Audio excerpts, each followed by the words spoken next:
Now let's get an expert's take on the breakdown of last weekend's North Korea-U.S. nuclear talks in Stockholm. Many had hoped for a positive outcome, but it appears that was wishful thinking, especially now that we have the benefit of hindsight. I'm glad to say we're joined on Skype again by Dr. Mark P. Barry, an independent Asian affairs analyst who has followed North Korea-U.S. relations for nearly 30 years. So, Mark, in your decades of studying North Korea-U.S. relations, there's probably nothing that shocks you anymore, and this is likely just a bump in the road as we've been hearing. But were you surprised the North walked out and then proceeded to go on this verbal volley against the U.S. negotiators?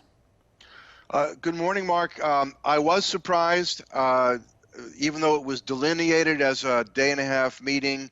It made perfect sense that the Swedes had invited both sides to come back in a couple of weeks, and for the North to say that they weren't explicitly coming back, that was a surprise.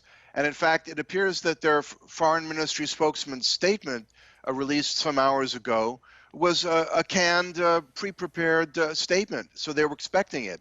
So it seems to me that they've been looking back at the past 100 days, and through all their other means of measuring and detecting what's going on within the thinking of the Trump administration, they don't see much change, if any, since Hanoi. And I think this is the crux of the problem.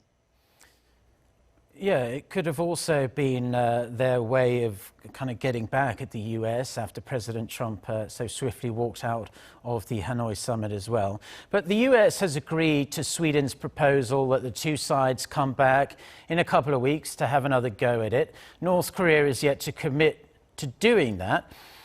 In your opinion, what do you think would have to happen over the next fortnight to entice Pyongyang back? One of two ways, but it's going to come from President Trump. Either a private letter that he conveys that's brought to either the DPRK mission in New York, or more likely to Pyeongyang, and handed over to a North Korean counterpart, or, as we learned on June 30th or late June, a tweet where President Trump expresses something that's inviting and perhaps soothing and perhaps a little bit enticing.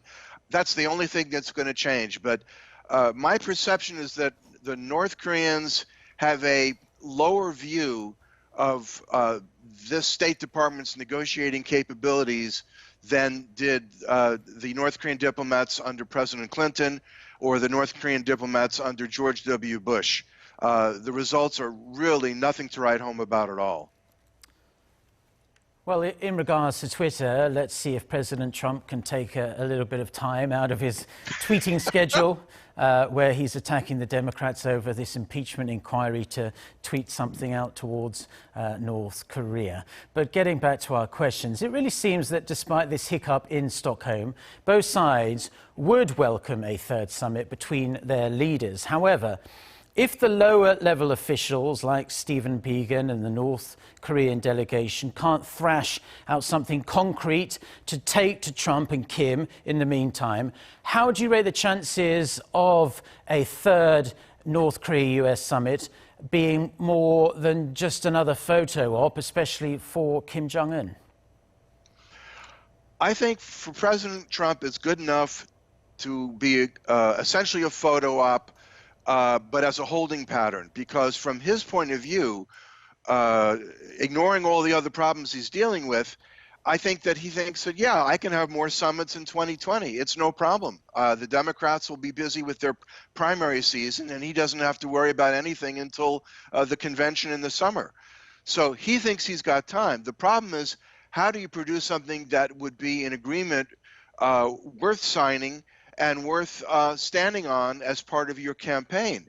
So the North Koreans, in the meantime, could open up these possibilities of increasing intermediate range and intercontinental range missiles, and possibly doing even a nuclear test. And then we're back to the fire and fury of 2017.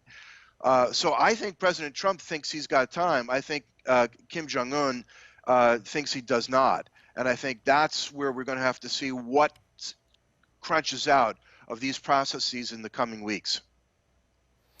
Well, you kind of touched upon it there, but are you slightly concerned that if this turns into some kind of extended standoff between the North and the US, we could see the situation slip back to the tensions, the fire and fury statements we endured before the Singapore summit, especially if the North Korean side think President Trump might be voted out next year and they might have to deal with a Democratic president, or even, although it doesn't look overly likely, that he could be potentially removed from office before the election anyway? You know, as good as it was for the North Koreans to be able to have their leader meet the president face to face, which no other president would do, they look at the United States as kind of an organism. It's one of the four imperialist powers in the world, but the most benign one.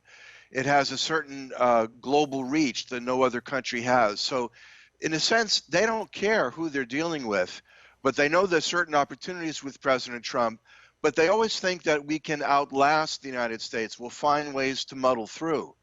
But I think personally that the United States needs to treat the Korean issues more as the United States had treated the Arab Israeli issues as an honest broker, having Camp David summits as was done in 1979 that helped arrive at the Israeli-Egyptian peace treaty, the Camp David II summits between the Israelis and the Palestinians that President Clinton invested 2 weeks of his time in.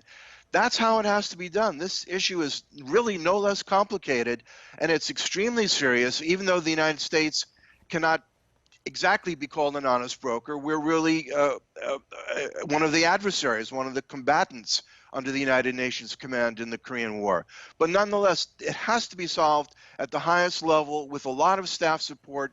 But I think it has to be done in one fell swoop over a period of a week, of over 2 weeks. And whether it's done this year or more likely next year, I think that's the only way the United States is going to get this job done once and for all. Well, Dr. Mark P. Barry, it would be interesting to see President Trump devote 2 weeks of his life to concentrating on one particular issue. We'll have to see whether that happens, but we appreciate you making time to speak with us on a Sunday evening over there on the East Coast of the United States. And hopefully, yeah, we'll see things moving forward in a more positive direction very soon. Hopefully so. Thank you. Thank you so much.